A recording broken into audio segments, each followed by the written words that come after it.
Chapter 18. Vast. "The Grand Choke, they call it," said Red Turnip, as his face gazed over the crackling embers of the campfire. "All ponies living west of it know that it was once the home to the ancient race of equines. What ponies east of the Grand Choke named the place, no pony knows, because no single living thing has been known to cross it. It is a grand desert, full of indescribably large creatures and beasts that could swallow a grown stallion whole." Rainbow Dash and the many members of the caravan sat, listening as the full spread of night descended above. Ironhoof and several others had already given in to slumber.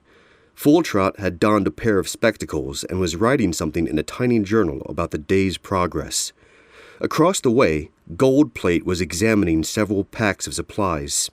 "There's a village just lying to the west of the Grand Choke, and the ponies who live there are said to not surpass 40 winters. It's as if a pestilence is carried westward on the sandy winds," Red Turnip uttered, his eyes flaring as he related those unsavory details. "Why they stay that way is any pony's guess. Traders describe them as a somber clan of equines. Quite possibly, they're the descendants of the ancient civilization that once called the Grand Choke home. And they stay in such a nasty place as part of some time-honored duty. But what could be worth guarding in that arid wasteland? Could it be treasure? A magical tome with the key to immortal life? Every adventurer who's attempted to piercing that landscape has not come back alive. Those who are wiser and wish to keep their lives intact know to travel far south and skirt the edges of the Grand Choke to get to the Great Sea beyond. But with each passing day, the borders of the Grand Choke stretch wider and wider. If some pony doesn't go into the heart of that desert and steal what dark essence empowers it, then maybe, in the far distant future, even these lands will be covered in arid blight." Several ponies murmured after the end of Red's utterance. Ironhoof suddenly revealed that he wasn't as asleep as the others had assumed. "That is the most epic sample of balderdash I've had the poor fortune of being exposed to." Several chuckles. Red Turnip munched on a last piece of meat and smirked at him. "That's because you don't know how to stretch your ears to something worth being awestruck about. I've been to the edge of the Grand Choke. It is not a pleasant place. I'm thankful to return home to the Slopelands on a yearly basis. There are things far east of here, at a grand distance from the Sun Goddess, that only wishes to consume the souls of a mortal wanderer." "You speak as if there's nothing here worth being frightened about." Ironhoof turned over where he was lying and squinted through the fire's aura. "Grand plumes of smoke coming from the inside of a forbidden mountain. Rumbling noises of living things in the deep.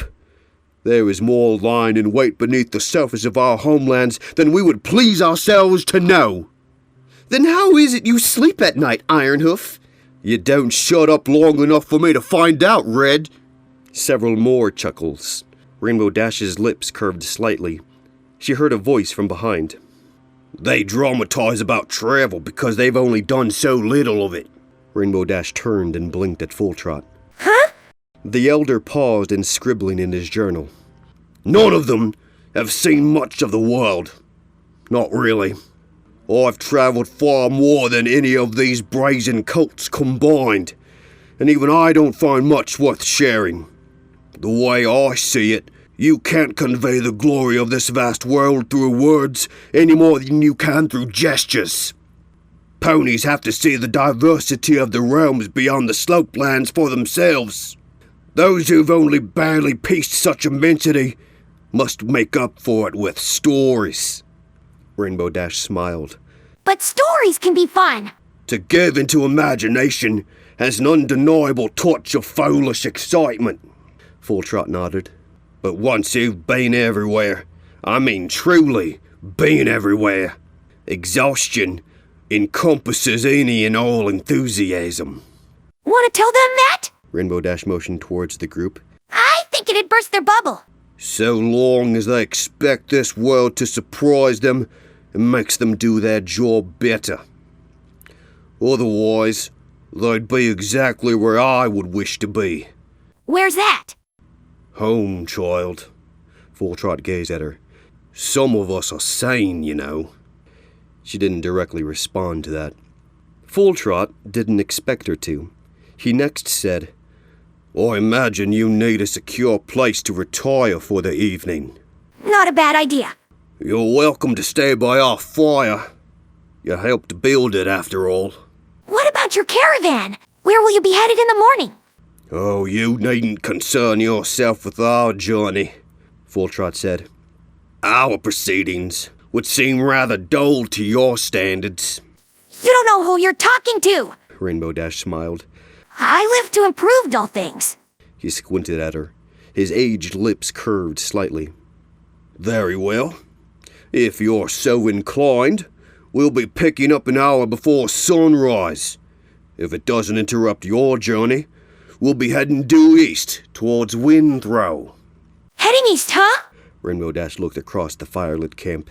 She saw a gold plate yawning, his body stretching in a less than graceful manner. He glanced aside at Rainbow Dash, furrowed his brow, and immediately turned towards the wagons. Rainbow Dash took a breath and glanced at Full Trot again.